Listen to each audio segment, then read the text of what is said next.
All right, so crypto market updates. Obviously, we could see some more sell-off and breakdown. We broke the 4,000 area. Nice sharp red candle on the 1D. So what can we tell? We see the nice sharp 1D candle. We see multiple days of sell-off with a pause here. So we see 1, 2, 3, 4, 5 days, and this is the accelerated selling. So this selling comes on the breakdown of the 4,000 area, right? Couple things that I've been looking at in relation to this.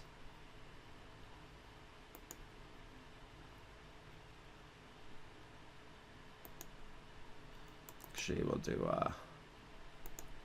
a fib from the last level here.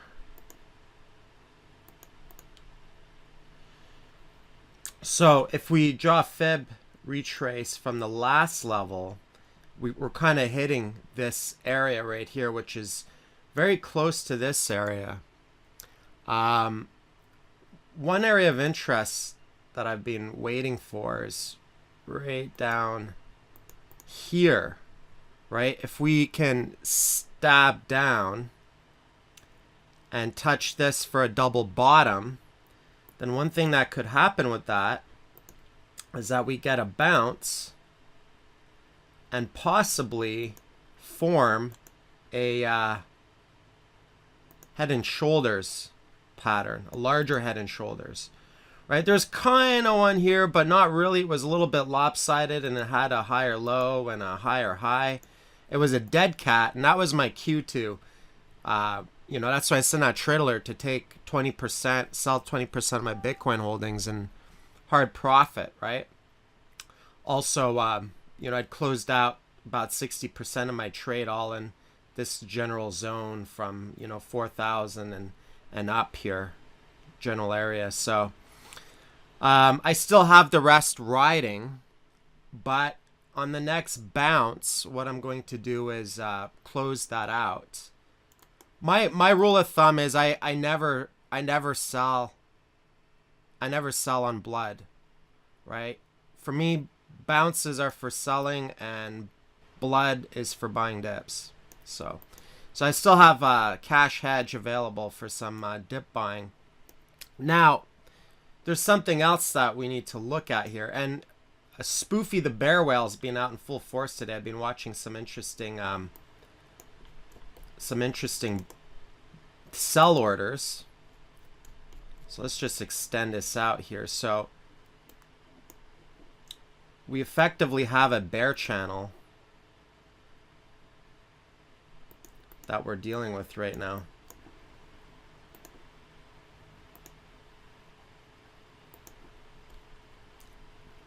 Right? So one thing I would look for, signs of a bounce or signs of more confirmation of a bounce, is one thing I would look for is a break of that immediate descending trend line. So it kind of, shoot up like that. And then there would be a throwback that retests the line.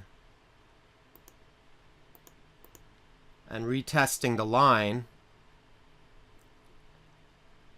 could spell an interesting, dip buying opportunity, right? Something similar, but it could bleed out more, right? There's no something similar happen here. There's no saying that this is it, right? So we had this bear channel back over here as well. Something very similar, right? Where it went up and then it boom channeled down. Now there's multiple areas of interest. I'm trying to look at market psychology too. If we look at the greater fib, retrace levels. So obviously there could be a double bounce, double bottom there as well, but one area that a lot of people are watching right now, and this would definitely be an area of interest is obviously we could end up getting a washout down to this area. I'm seeing a lot of people kind of sitting in cash waiting for a dip buy to that area, which almost makes me somewhat skeptical that it'll just shoot down there, right? So, I mean, it wouldn't surprise me if it did. This would be like normal natural market behavior if it did, right? If we came all the way up and let's say, but I think it would be more like grinding it down if it did. You know, like it wouldn't surprise me to see a tag here and then bounce and then maybe roll over again and break. You know, maybe test a line there and then bounce and then grind it. Boom. Right? Maybe something like that. But that's just a hypothesis, right? We're only going to know once we see it. But obviously, this would be a very, very high probability area for a bounce over here. If we did get a washout. I mean, if we ended up with a huge washout candle, like one shot type deal, that would be an extremely high probability, bounce play probability. I mean, that for me would be kind of like a YOLO dip buy opportunity if the market did something like that. Alternatively, but I'm still really leaning towards this area right here. Just, you know, typical Bitcoin market behavior, because the reason why I would lean towards a bounce here is because the size of this red 1D candle is starting to get pretty big, right? You see it's kind of like a huge difference between the size of this 1D candle and the other ones, right? So anytime you see, so just looking at this bear channel again, perhaps, you know, if we were to just stab down, the 26 area would kind of be that double bottom area from the last low. And then what I would look for there is kind of like a V-bottom breakout from that point. Maybe with a bit of grinding, but like I mentioned before, with a possible throwback to retest the line. So let's see if that plays out. I do have some low orders down in this zone. I'm not aiming to nail the exact bottom, and I'm not going to be going like all in, but some of my cash hedge that I sold when I was taking profit from my last trade, 60% that I closed out was put into cash on that last Bitcoin bounce that we had all the way down here. So I'm going to take some of that. I stacked some orders in this area. See if we can get that little bounce from here.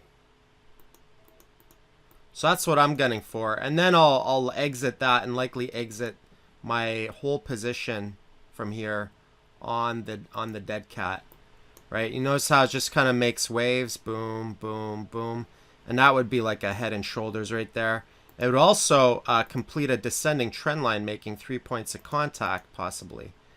Right? So if it came down to here,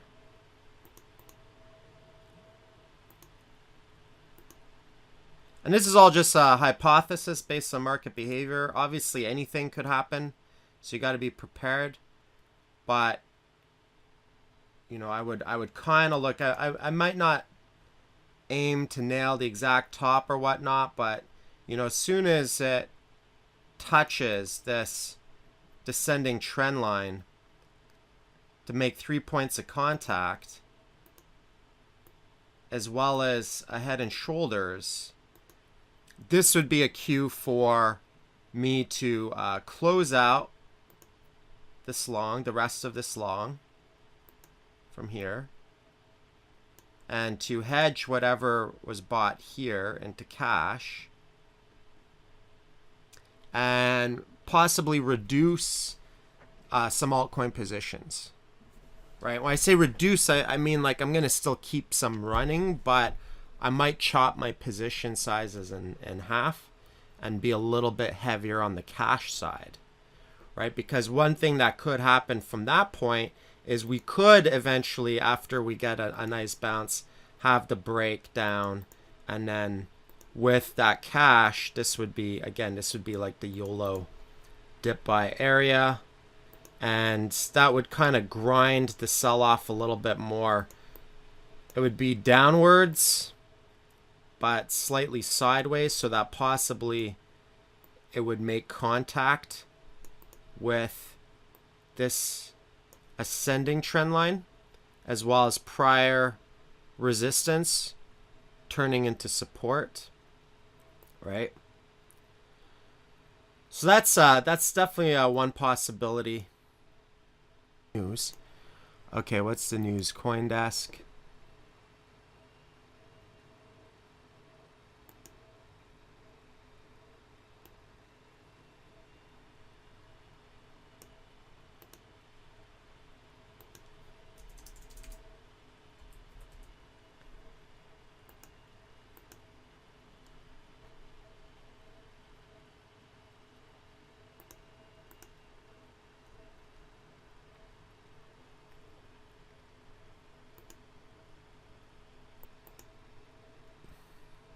So allegedly some news broke out with Zcash, better, faster Z-Snarks. Developer released new privacy tech. Right, so you could read the article over on CoinDesk, and it looks like as a result, Zcash is making a move.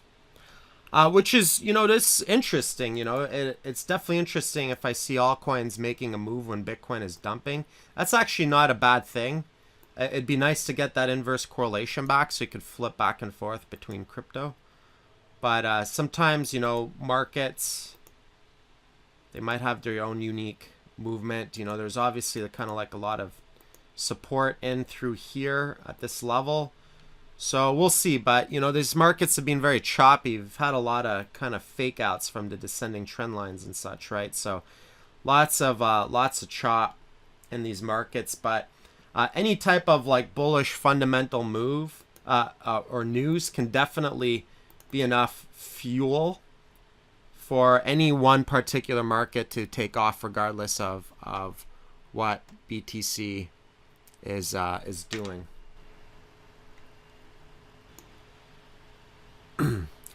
Now, here's an alternative perspective that one could look at. We could possibly bounce even sooner. We might not stab all the way down here. We could start to bounce now, right? So what I'll generally do if I'm looking for an area, like a high probable area of bouncing, you can see here there's a little bit of ascending trend line here. Obviously these lines are dynamic, so it's definitely possible we could bounce here, and that would fall just shy of that 26 area, right? So one could scale in partially, right? Usually what I'll do is I'll scale in partially and then have some lower orders here, just on spot, not margin, unless I'm scalping. Scalping's a different story. Then I'll use futures. However, margin for me would be like the ultimate hedge, right? As in, if I went to buy a dip and it cracked even lower, well, then I've always got margin, right? And then I can go in on a bigger dip. Higher probability of bounce if it just sold off one straight red candle, like I mentioned. So there's definitely a possibility that it could just bounce right at this level as well, right? Especially, I mean, the thing that generally I time bounces, what I look for is a couple of things. I count the amount of consecutive days of sell-off we have. Obviously, the more sell-off we have, the more the market is oversold. right? And then I look at the size of the red 1D candle, right? If it's a big red 1D candle, then chances are we're going to hit counterforce and see a bounce, right? So I personally think we're kind of close to a bounce, even though we could wash out and have like, I mean, if we have a washout down here, then it's likely a sign of a true bear trend, right? Because that's a pretty big washout move. But I don't know. I'm somewhat skeptical that it would just do that in one swoop. You know, this market's fairly liquid. It's not like 2014, but you never know, right? We've been used to dips on a bull trend. Perhaps the bear trend dips will be more degenerate for Bitcoin, right? So we shall see, right? All we know is how we're going to respond to the markets. And obviously, if we have a bounce or like a few days of bounce, right, then likely everything will bounce as well. Oh, something else I wanted to show you guys. If you look at the stochastic on the 1D, it's definitely, you know, throttling the floor, right? So it's oversold for sure, especially after 4 consecutive days right here, and then a pause. You can, if you take out the pause, we're looking at 5 consecutive days, right? Usually, I mean, here we had 1, 2, 3, 4, 5, 6, 7, 8, 9, 10. Okay, here we had 10 in a row, right? But a lot of these candles were smaller, right? These candles are a lot larger, right? And we had some sell-off over here too at the bounce, but these candles are a lot larger. This was almost like kind of like a slow grind. And then looking at the weekly, you know, the weekly, like I'd mentioned earlier, the weekly definitely crossed, there was divergence, and the weekly crossed over, right? But it had crossed like up here, so there was ample warning for that, and it kind of reminded me of this right here, right? This area, same thing happened.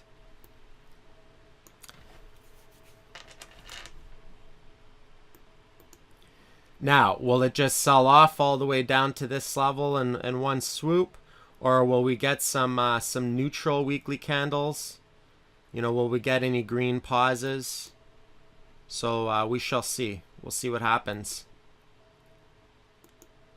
But generally, like if I see too many people waiting for a particular area to buy, that's somewhat low after multiple days of sell-off, then it kind of makes me just a little bit skeptical that we'll get there in one shot, right? Oftentimes the markets are dynamic and there's multiple bounces, but obviously the China news could create definitely some panic selling, right? So there's basically rumors of China possibly closing down Chinese Bitcoin exchanges. That could lead to a massive, you know, knee-jerk reaction and sell off, and then a sharp stab down, right? So I'm definitely going to keep some capital available to buy some blood here in this region, and possibly some margin too on top of that, and see if there's any good scalping along the way. Anyways, that's it for today's update. I'm not altcoins are all pretty much in the red across the board. You know, I'm not, this is all just acting as one whole unit, the whole market collectively, right? So if I want to reduce altcoin positions, I'll wait for a bounce before doing that. I never sell after multiple consecutive days of red when everything's in the red. I always wait for a green day to do it, right? That's obviously when you're going to get the best exit, and so on and so forth. All right, that's it for today's market update. Cheers.